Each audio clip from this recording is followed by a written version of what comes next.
Hello guys, कैसे हैं आप सभी। ईवे लर्नर यूट्यूब चैनल में आपका बहुत बहुत स्वागत है। मेरा नाम है आशुतोष कुमार। अगर आपने अभी तक हमारे चैनल को सब्सक्राइब नहीं किया है तो आप जल्दी से सब्सक्राइब कर लीजिए ताकि हमारे चैनल पर आने वाली वीडियो की अपडेट्स और नोटिफिकेशन आपके पास आती रहे। दोस्तों, आज इस वीडियो के अंदर हम लोग करने वाले हैं सिंस और फॉर कैसे इस्तेमाल करते हैं। जब आप इंग्लिश के सेंटेंस बनाते हैं या इंग्लिश के सेंटेंस बोलते हैं तो टाइम वाले सेंटेंस में, जी हाँ, समय वाले सेंटेंस के अंदर हम लोग सिंस और फॉर का इस्तेमाल करते हैं। तो बहुत सारे लोगों के माइंड में कन्फ्यूज़न बना रहता है कि कहाँ हमें सिंस और कहाँ फॉर का इस्तेमाल करना है। आज इस वीडियो के अंदर मैं आपके ये सारे डाउट क्लियर करने वाला हूँ कि आपको सिंस और फॉर का इस्तेमाल कब, कहाँ और कैसे करना है। तो दोस्तों, जैसा कि आप सभी जानते हैं, सिंस और फॉर वाला जो हमारा कॉन्सेप्ट है ये प्रेजेंट परफेक्ट कॉन्टिन्यूअस टेंस के अंदर इस्तेमाल किया जाता है और इसी तरह ये past perfect continuous tense, future perfect continuous tense के अंदर भी इस्तेमाल किया जाता है। तो ये हमारा आज का लेसन नंबर 4 है। इससे पहले हमने lesson number 1 present definite tense, lesson number 2 present continuous tense, lesson number 3 present perfect tense complete कर लिए हैं। अगर आप हमारे चैनल पर नए हैं और आपने वो तीनों लेसन नहीं देखे हैं तो मैं आपसे रिक्वेस्ट करता हूँ कि आप वो तीनों लेसन पहले देख लीजिए, क्योंकि उसके बाद आपको लेसन नंबर 4 समझने में काफ़ी आसानी होने वाली है। तो आइए दोस्तों, शुरू करते हैं इस लेसन को समझना और सिंस और फॉर का यूज़ आपके लिए काफ़ी ईजी हो जाएगा आज के बाद। तो बेसिकली जो प्रेजेंट परफेक्ट कॉन्टिन्यूअस टेंस है, इसकी जो हिंदी पहचान होती है वह होती है रहा है, रही है और रहे हैं और प्लस में समय। यानी इसके अंदर जितने भी वाक्य बनेंगे उनके अंत में रहा है, रही है, रहे हैं आएगा और साथ में समय भी लग जाएगा। और अच्छे से समझने के लिए मैं आपको कुछ उदाहरण देता हूँ। सेंटेंस नंबर 1 देखिए, वह सुबह से खेल रहा है। तो यहाँ पर वैसे तो ये साधारण वाक्य है, लेकिन इसके अंदर टाइम आ गया है सुबह से। तो जो सुबह से है उसके लिए हमें क्या लगाना है, इसके अंदर सिंस लगाना है या फॉर लगाना है, वो हम इसके अंदर सीखेंगे। अगला वाक्य देखिए, वह बचपन से ही दिल्ली में रह रही है। दोस्तों, अगर मैं ये बचपन से वर्ड, बचपन से इसमें से हटा दूं तो क्या हो जाएगा, वह दिल्ली में रह रही है। ये साधारण वाक्य बन गया। इसे आप प्रेजेंट कॉन्टिन्यूअस टेंस में बना सकते हैं, she is living in Delhi. लेकिन हमारा जो है इसके अंदर समय क्या आ जाएगा, तो फिर पूरा सेंटेंस ऐसे बनेगा, वह बचपन से ही दिल्ली में रह रही है। तो यहाँ पर बचपन से के लिए आपको क्या लगाना है वो हम देखेंगे। अगला वाक्य देखिए, आप कब से यहाँ रह रहे हैं। ये वाक्य कई लोग हमसे पूछते हैं, जब हम किसी नए व्यक्ति से मिलते हैं तो पूछते हैं आप दिल्ली में कब से रह रहे हैं या आप इस एरिया में कब से रह रहे हैं। तो इस तरह के सवाल हमसे पूछे जाते हैं।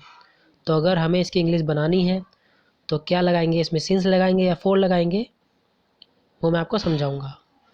अगला वाक्य देखिए, आप 2 घंटे से डांस कर रहे हैं।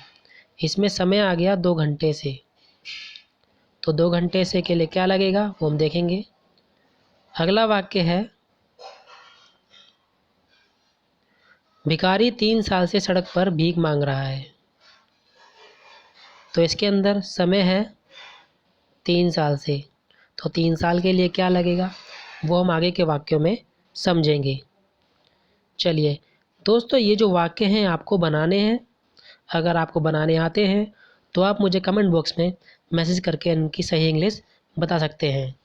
अगर आप नए हैं, आपको इन वाक्यों को बनाने में परेशानी हो रही है, तो आप आगे की वीडियो देखिए और आप समझ लीजिए इन वाक्यों को कैसे बनाना है और सिंस और फॉर का यूज़ इस्तेमाल कैसे करना है, कैसे उनको सही जगह लगाना है, वो भी इस वीडियो में आपको बताता हूँ। चलिए आगे बढ़ते हैं। दोस्तों शुरुआत करते हैं पहले यूज़ ऑफ सिंस। सिंस हम कहाँ कहाँ लगाते हैं? जब किसी वाक्य के अंदर सुबह, दोपहर, शाम, रात, आधी रात, इंग्लिश में morning, afternoon, evening, night, midnight, हम एक कॉमन सेंटेंस ले लेते हैं, जैसे वह सुबह से खेल रहा है, वह सुबह से खेल रहा है, वह दोपहर से खेल रहा है, वह शाम से खेल रहा है, वह रात से खेल रहा है, वह आधी रात से खेल रहा है। इन सभी वाक्यों के अंदर सिंस का इस्तेमाल किया जाएगा। आगे देखिए, यूज़ ऑफ सिंस और भी चीज़ों में लगता है। वह बचपन से खेल रहा है, वह जन्म से खेल रहा है, वह कल से खेल रहा है, वह जब से खेल रहा है, वह तब से खेल रहा है, वह उस दिन से खेल रहा है। तो इन्हीं सभी चीज़ों के साथ हम लोग सिंस लगाएंगे।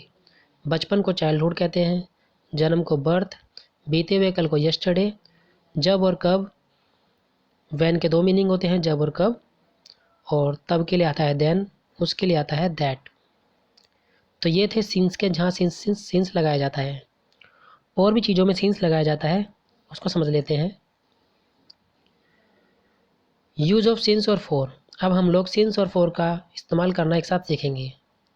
दोस्तों जो मैंने आपको चीज़ें बताई हैं पीछे, उनके साथ तो सिंस लगेगा ही। और भी चीज़ें हैं जैसे वॉच, घड़ी का समय, कैलेंडर, कैलेंडर के साथ भी जो है हम लोग सिंस लगाते हैं। तो पहले बात करते हैं घड़ी, कि घड़ी के समय में कहाँ सिंस और कहाँ फॉर लगता है।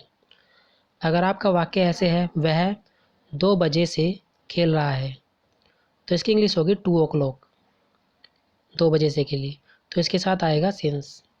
वहीं अगर आपकी घड़ी में सेंटेंस है ये, जैसे मान ली सेंटेंस इस तरह से है, वह 2 घंटे से खेल रहा है, वह 2 मिनट से खेल रहा है, वह 2 सेकंड से खेल रहा है, तो इसमें हम लगाएंगे 4। ठीक है, समझ गए आप? यानी कि घड़ी के अंदर अगर बजे आएगा, 2 बजे से, 3 बजे से, 4 बजे से, बजे वर्ड सुनते ही आप सिंस लगा देना।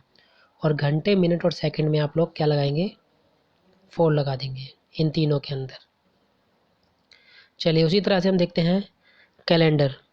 कैलेंडर में आपको कैसे ध्यान रखना है? दोस्तों कैलेंडर के अंदर सबसे पहले आप क्या देखते हैं? साल, उसके बाद महीने, दिन और फेस्टिवल वगैरह भी हम लोग देख लेते हैं।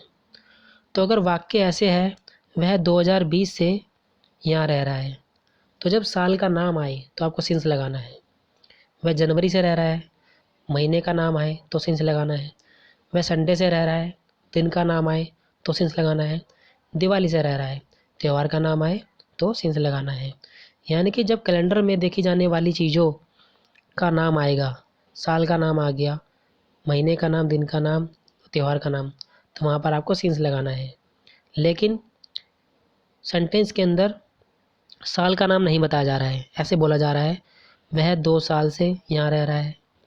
महीने का नाम छुपाया जा रहा है, वह 2 महीने से यहाँ रह रहा है। कौन से 2 महीने हमें नहीं पता है, वह 2 दिनों से यहाँ रह रहा है। या फिर इस तरह से भी बोल दिया जाता है, वह कुछ सालों से यहाँ रह रहा है। ठीक है, आप जो देख रहे हैं मैनी, यहाँ पर देख रहे हैं आप, इसके नीचे यहाँ देख रही है, यहाँ देखिए नीचे मैनी, यहाँ पर है मैनी, फ्यू, ईयर्स, मंथ्स या डेज और वीक। बोलते हैं वह कई सालों से यहाँ रह रहा है, कई महीनों से रह रहा है, कई सप्ताहों से यहाँ रह रहा है, या कुछ सालों से, कुछ महीनों से, कुछ दिनों से। तो उन सभी केसेस में हम लोग 4 लगाएंगे। यानी कैलेंडर के अंदर जब कैलेंडर के अंदर दिखाई जाने वाली चीज़ों का नाम आएगा तो वहाँ पर आपको सिंस लगाना है। अगर सेंटेंस के अंदर, वाक्य के अंदर जो है नाम नहीं होगा, साल का नाम नहीं होगा, ठीक है, तो वहाँ पर आप 4 लगाएंगे। आई होप कि आपको सिंस और 4 लगाना आप आ गया है। अगर आपको समझ नहीं आया है तो आप हमारी वीडियो को एक बार दोबारा से प्ले करके देख सकते हैं, आपको अच्छे समझ में आ जाएगा। चलिए अब हमने सिंस और 4 का जो यूज़ करना सीख लिया है, ठीक है। तो सिंस सुबह, दोपहर, शाम, रात, आधी रात, बचपन, जन्म, बीता कल, जब, तब, उस, और घड़ी में लगता है 2 o'clock जब कैलेंडर के अंदर नाम की बात होगी, साल की, महीने की, दिन की या त्यौहार की। और अगर नाम ना आए तो हम फोर लगाएंगे और घंटे मिनट सेकंड में हम लोग फोर लगाएंगे। चलिए आपको सेंटेंस देख लेते हैं। सेंटेंस देखने से पहले हम बात करेंगे रूल की, कि इस चैप्टर के अंदर हम लोग क्या रूल लगाने वाले हैं। तो इसके अंदर थिंग्स टू रिमेंबर क्या याद रखना है आपको। दो हेल्पिंग अप लगते हैं, हैज़ बीन और हैव बीन। हैज़ बीन कहाँ लगता है, he she it singular name, उसके साथ लगेगा हैज़ बीन। और I you they we plural name के साथ लगेगा हैव बीन। और इनके साथ इनके लगने के बाद आपको वर्ब की फर्स्ट फॉर्म प्लस आईएनजी, जिसे हम वर्ब की चौथी फॉर्म भी कहते हैं, fourth form of the verb, यानी फर्स्ट फॉर्म प्लस आईएनजी हम लोग लगा देंगे। चलिए अब सेंटेंस बनाते हैं। पहला वाक्य है, मैं दोपहर से टीवी देख रहा हूँ। तो यहाँ पर उसने समय बताया हुआ है, वो देख रहा है कब से, दोपहर से। तो मैंने पीछे आपको बताया था कि दोपहर वाले में क्या लगता है। तो यहाँ पर हमें सबसे पहले टाइम देखना है दोपहर से। तो पहले अब ये देखिए इसके अंदर सिंस लगेगा या फोर लगेगा। तो दोपहर से है। चलिए अब देखते हैं दोपहर वाले में, पीछे चलना पड़ेगा थोड़ा सा। तो हम आ गए दोपहर पे। तो देखिए दोपहर, तो दोपहर कहाँ पर है, सिंस वाले में है। तो दोपहर के लिए हम लगाएंगे यहाँ पर, दोपहर से के लिए लगाएंगे हम लोग सिंस लगा देंगे। ठीक है, समझ गए। इसको बनाते हैं। सबसे पहले मैं के लिए आ जाएगा आई। ठीक है, उसके बाद हेल्पिंग हम लगाएंगे हम लोग, आई के साथ आता है have been, I have been. और क्या काम कर रहा है वो, देखने का। तो देखने के लिए आ जाएगा वॉचिंग। दोस्तों ध्यान रखना, कभी भी अगर हम टीवी देखने की बात करते हैं तो देखने के लिए वॉच ही लगता है, सी और लुक नहीं लगता है। आगे देखिए, अब क्या देख रहा है वो, टीवी। तो वॉचिंग के बाद आ जाएगा टीवी। उसके बाद कब से देख रहा है, दोपहर से। तो से के लिए आ जाएगा सिंस और दोपहर के लिए आ जाएगा आफ्टरनून। तो सेंटेंस हमारा कुछ इस तरह से बन जाएगा, मैं दोपहर से टीवी देख रहा हूँ। तो मैं के लिए आ जाएगा आई। ठीक है, और हेल्पिंग अब आ जाएगा हैव बीन। उसके बाद क्या काम कर रहा है वो, देखने का, वॉचिंग आ जाएगा। और क्या देख रहा है, टीवी, तो टीवी के लिए टीवी क्या आ जाएगा, दोपहर से के लिए आ जाएगा सिंस आफ्टरनून। ये था हमारा पॉजिटिव सेंटेंस जिसको हमने सीख लिया है। चलिए बढ़ते हैं नेगेटिव सेंटेंस की तरफ। नेगेटिव वाक्य है, वह कल से कुछ नहीं खा रही है। किसी के घर में कोई लड़की है, उसकी कोई जो है डिमांड पूरी नहीं कर रहे हैं घर वाले, तो उसने खाना खाना छोड़ दिया है। तो हम लोग कह रहे हैं कि भाई वो है कल से कुछ नहीं खा रही है। तो यहाँ पर टाइम देखिए, टाइम क्या है इसमें, कल से। तो कल के लिए आपको देखना है। तो यहाँ पर जो है बीते हुए कल की बात हो रही है, और बीते हुए कल को बोलते हैं यस्टरडे। और यस्टरडे के साथ आता है सिंस। सिंस क्यों बोल रहा हूँ मैं, क्योंकि जैसे मैंने आपको बताया है, बीता हुआ कल, उसके साथ क्या आएगा, सिंस। देखिए सिंस वाले में आइए, तो यहाँ पर सिंस लगाना है आपको। चलिए, तो वह कल से कुछ नहीं खा रही है, तो वह के लिए क्या लगाएंगे, शी। और फिर हेल्पिंग अब आएगा हमारा हैज़। अब देखिए दोस्तों, आप एक चीज़ समझिए, जब भी हमारे दो हेल्पिंग वर्ब होते हैं किसी किसी टेंस के अंदर, जैसे यहाँ पर है हैज़ बीन एक साथ है, हैज़ बीन है, तो जो नोट लगता है वो हमेशा फर्स्ट हेल्पिंग वर्ब के बाद लगाया जाता है। यहाँ पर दो हेल्पिंग वर्ब हैं, एक हैज़ है और एक बीन है। तो नोट आपको हमेशा पहले वाले के बाद लगाना है, हैज़ के बाद लगाना है, बीन के बाद नहीं लगाना है। ठीक है, तो दो हेल्पिंग वर्ब में से हमने देखे, एक हेल्पिंग वर्ब हमारा ये रहा हैज़, और बीन, हैज़ बीन एक साथ होते हैं। पॉजिटिव सेंटेंस के अंदर ये दोनों एक साथ होंगे। देखिए यहाँ पर ये एक साथ है, हैव बीन है। लेकिन जब नेगेटिव बनाएंगे तो हम लोग नोट को हैज़ और बीन के बीच में लगा देंगे, क्योंकि हमने रूल सीखा है कि नोट हमेशा पहले हेल्पिंग वर्ब के बाद लगता है। ये दूसरा हेल्पिंग वर्ब ये है, तो इसके बाद लग जाएगा हमारा। ठीक है, तो ये आ गया हैज़ नोट बीन हो जाएगा। उसके बाद क्या काम कर रही है वो, खाने का, तो खाने के लिए आ जाएगा ईटिंग। उसके बाद कुछ कुछ नहीं खा रही है, कुछ के लिए आ जाएगा एनीथिंग, कुछ के लिए आ जाएगा एनीथिंग। और कल से, तो कल से के लिए आ जाएगा सिंस यस्टरडे, वह कल से कुछ नहीं खा रही है। तो इस तरह से हमने सेंटेंस बना लिया है। चलिए अब देखते हैं क्वेश्चन कैसे बनाने हैं इसमें। जब सामने वाला हमसे क्वेश्चन पूछता है, क्या आप 1 साल से अंग्रेजी सीख रहे हैं। मान लीजिए आप अपने किसी दोस्त से मिलते हैं और अपने दोस्त के सामने जो है मेरे द्वारा सिखाए गए कुछ सेंटेंस को उसके सामने बोलते हैं इंग्लिश में। तो वो आपसे बोलता है, यार तेरी इंग्लिश तो काफ़ी अच्छी हो गई है, क्या तुम 1 साल से इंग्लिश सीख रहे हो। तो यानी यहाँ पर उसने समय का प्रयोग किया, उसने टाइम लगाया 1 साल से। तो यहाँ पर 1 साल। तो दोस्तों मैंने आपको बताया था, यहाँ पर आपको देखना है साल, साल की बात हो रही है। क्या साल का नाम है?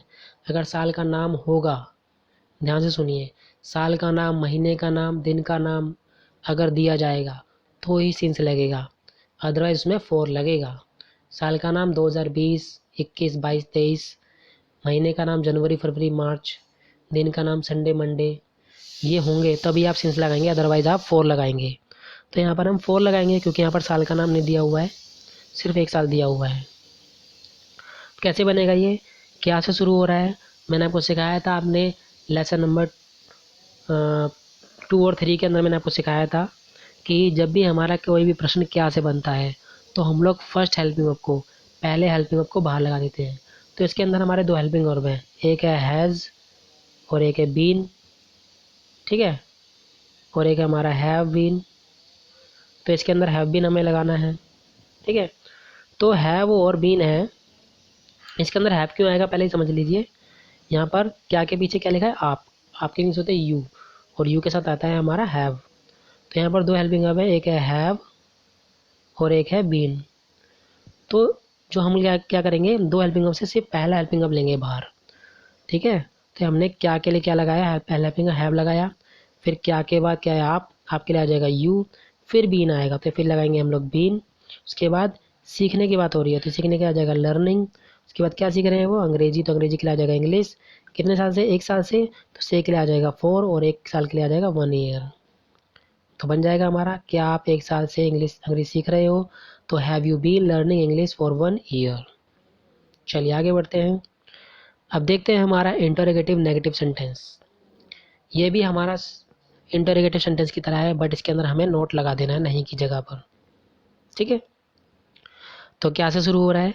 क्या के पीछे देखिए क्या है, आप, आपकी इंग्लिश होती है यू, यू के साथ आएगा हैव।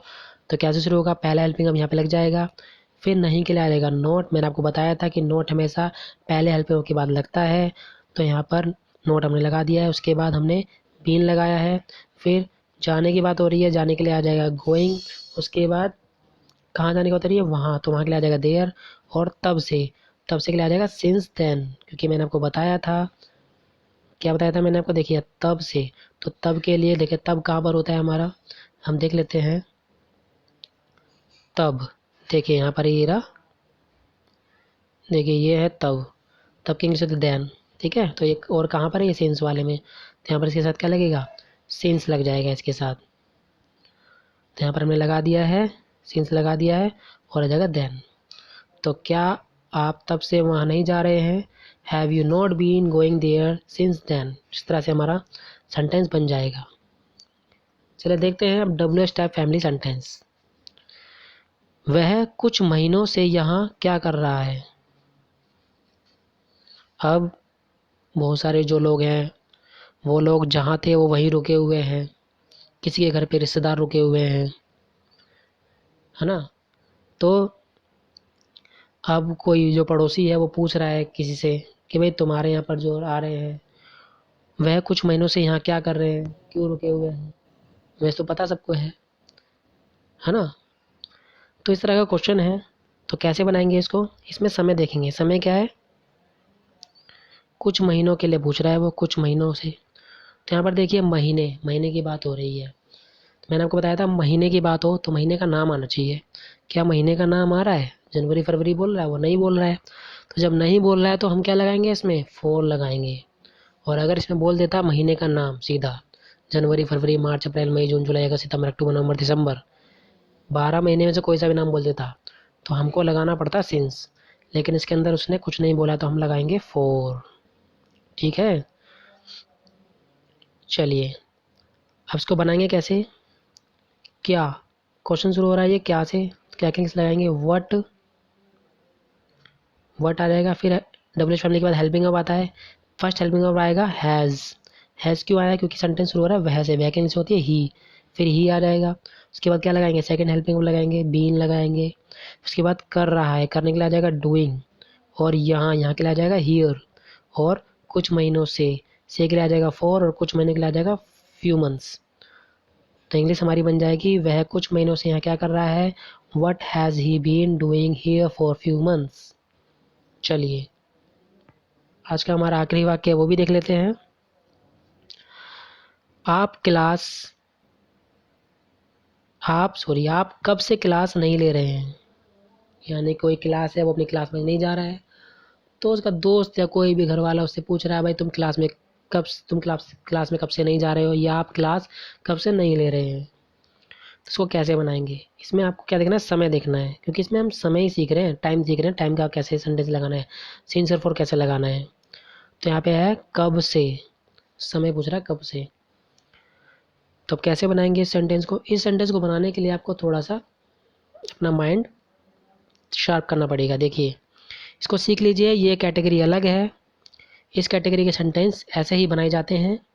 ठीक है, जब भी आपको कोई भी वाक्य कब से आएगा, आप कब से यहाँ रह रहे हो, आप कब से खाना खा रहे हो, आप कब से फ़ोन पे बात कर रहे हो, आप कब से साइकिल चला रहे हो, या वह कब से नाच रहा है, जब भी कब से सेंटेंस आ जाए, ठीक है, जब भी कब से आ जाए तो आपको क्या करना है, कब से के लिए आपको सिंस व्हेन स्टार्टिंग में लगा देना है। मैंने आपको बताया था कब की इंग्लिश आपको पता ही है व्हेन होती है, तो सिंस व्हेन आपको स्टार्टिंग में लगा देना है। ठीक है, उसके बाद आपको हेल्पिंग अप लगाना है हैव। हैव यहाँ पे क्यों लगेगा, क्योंकि इसके अंदर क्या है आप, तो आप हमारा सब्जेक्ट है, उसके बाद आ जाएगा यू, फिर नहीं के लिए आ जाएगा नॉट, उसके बाद ठीक है, उसके बाद आएगा दूसरा हेल्पिंग वर्ब बीन बचा हुआ हमारा, फिर ले रहे हैं, लेने के लिए आ जाएगा टेकिंग, उसके बाद क्या नहीं ले रहे हैं क्लास, तो आ जाएगा क्लास। तो हमारा बन गया सेंटेंस, हमारा क्या बना है, आप कब से क्लास नहीं ले रहे हैं, since when have you not been taking class. ठीक है दोस्तों, तो इस चैप्टर को हमने पूरा ख़त्म कर लिया है। वैसे तो ये चैप्टर काफ़ी लंबा जाता है, लेकिन मैंने आपको शॉर्ट में ही काफ़ी अच्छे से समझा दिया है। आई होप कि आपको जो लेसन के अंदर बताई गई जो चीज़ें हैं, बेसिकली मैंने इसके अंदर आपको जो है सिंस और फॉर का इस्तेमाल सिखाया है। तो सिंस और फॉर का इस्तेमाल अगर आपको अच्छे समझ में आ गया है तो आप लोग कहीं पर नोट डाउन कर लीजिए उसको, क्योंकि क्या होता है हम जब कुछ चीज़ें सुनते हैं, ठीक है, तो उसमें से कुछ ही चीज़ें हमारे माइंड में रह जाती हैं। तो जो भी मैंने आपको बोला है आप लोग उसको कहीं पर लिख लीजिए, नोट डाउन कर लीजिए, या अगर आप स्क्रीनशॉट ले सकते हैं वीडियो का तो आप मोबाइल से जो है स्क्रीनशॉट ले सकते हैं, ध्यान रखने के लिए सिंस फॉर वाली टेबल को, क्योंकि उसके बाद ही आपको समझ में आ जाएगा कैसे इस्तेमाल किया जाना है। दोस्तों हमने जो अपना काम है वो पूरा कर दिया है, अब आपकी ज़िम्मेदारी है योर टर्न, यानी आपकी बारी। योर टर्न होता है आपकी बारी, माई टर्न मेरी बारी। जब आप घर में किसी के साथ खेल रहे हैं, आजकल तो हम लोग खाली भी हैं, तो हम लोग किसी के साथ लूडो खेल रहे होते हैं, तो आप बोल सकते हैं योर टर्न, आपकी बारी। ठीक है, और मेरी टर्न मेरी बारी। उसके बाद दोस्तों आपकी बारी क्या है, आप हमारे चैनल को लाइक कीजिए, सब्सक्राइब कीजिए और शेयर भी कीजिए हमारी वीडियो को ज़्यादा से ज़्यादा लोगों के साथ, ताकि हम लोगों को इनकरेजमेंट मिलता रहे नई नई वीडियो बनाते रहने का, और आप तक नए नए कंटेंट और नए नए मटेरियल पहुंचाते रहने का। और दोस्तों आप लोग सीखने के साथ साथ, इंग्लिश सीखने के साथ साथ आप लोग घर पे अपने इन वाक्यों को बोलिए भी। आप किसी से भी बोल सकते हैं, अपने दोस्तों के सामने, अपने भाई बहन के सामने बोल सकते हैं, इनफैक्ट अपने पेरेंट्स के सामने भी आप सेंटेंस को बोल सकते हैं। मैटर ये नहीं करता कि उन लोगों को आपके सेंटेंस समझ में आ रहे हैं कि नहीं आ रहे हैं, आप सिर्फ अपनी प्रैक्टिस के लिए बोलिए। जो भी मैंने आपको सेंटेंस सिखाए हैं आप उन सेंटेंस को बनाइए और उनको बोलिए। जब तक आप बोलेंगे नहीं तो आप लोग जो है इंग्लिश बोलना नहीं सीख पाएंगे। ये तो आपको सिर्फ एक थ्योरेटिकल नॉलेज दी जा रही है ताकि आपका बेस स्ट्रॉन्ग हो, क्योंकि इसी के बिहाफ पर आप लोग जो है सेंटेंस बना पाएंगे। तो ये जो मैंने आपको सेंटेंस दिए हैं स्टार्टिंग में 5, वह सुबह से खेल रहा है, वह बचपन से ही दिल्ली में रह रही है, आप कब से यहाँ रह रहे हैं, आप 2 घंटे से डांस कर रहे हैं, बेगारी 3 साल से सड़क पर भीख मांग रहा है। तो ये भी जो 5 सेंटेंस है आप बना लीजिए और उनको बनाकर आप लोग जो है कमेंट बॉक्स में आप सेंड कीजिए, ताकि मुझे पता चल पाए कि आप में से कितने लोग जो हैं वो सीरियसली इंग्लिश सीखना चाहते हैं। ठीक है, चलिए मिलते हैं नेक्स्ट वीडियो में हमारे नए टेंस के साथ। तो इस वीडियो के अंदर हम लोग जो है हमने अपने चौथा लेसन जो है कंप्लीट कर लिया है, यानी प्रेजेंट के हमने चारों जो है हमारे लेसन कंप्लीट कर चुके हैं। Present definite tense, present continuous tense, present perfect tense और present perfect continuous tense. Next video के अंदर हम लोग जो है पास्ट इंडेफिनेट टेंस शुरू करने वाले हैं। और पास्ट इंडेफिनेट टेंस जो है बहुत ज़्यादा इंपॉर्टेंट होता है, क्योंकि आपके स्कूल के अंदर जो स्कूल के बच्चे हैं उनकी जो रिपोर्ट्स बनती हैं, स्कूल के अंदर रिपोर्ट आती है 10 मार्क्स की, है ना। 10th क्लास में आती है, 11th में आती है, 12th क्लास में आती है, इनफैक्ट 9th में भी आती है। आपको जो रिपोर्ट बनानी होती है ना, आप कहीं पर गए हैं और रिपोर्ट आपको क्रिएट करनी होती है। रिपोर्ट का मतलब होता है किसी को किसी बारे में कोई वारदात होने के बाद कोई खबर देना। जैसे रिपोर्टर होते हैं, उन रिपोर्टरों का क्या काम होता है, वो कोई वारदात होने के बाद वहाँ पहुँचते हैं और वो सारी बातें जो है हमें बताते हैं कि यहाँ पर ये हुआ, आग ऐसे लगी, इतने लोग मर गए। तो इस तरह से रिपोर्ट कर तैयार करना। तो अगर आप चाहते हैं कि आप भी रिपोर्ट देना और बोलना सीख जाएं इंग्लिश के अंदर, तो आप लोग क्या करें, आप लोग जो है अगली आने वाली वीडियो को ज़रूर देखें। उसके अंदर हम पास्ट इंडेफिनिट टेंस करने वाले हैं। मैं आपको बताऊंगा उसके अंदर कैसे आप लोग जो है पास्ट इंडेफिनिट टेंस का इस्तेमाल करके आप लोग जो है एक रिपोर्ट तैयार कर सकते हैं। चलिए दोस्तों, मिलते हैं नेक्स्ट वीडियो में। तब तक के लिए जुड़े रहिए हमारे साथ। धन्यवाद। Thank you so much.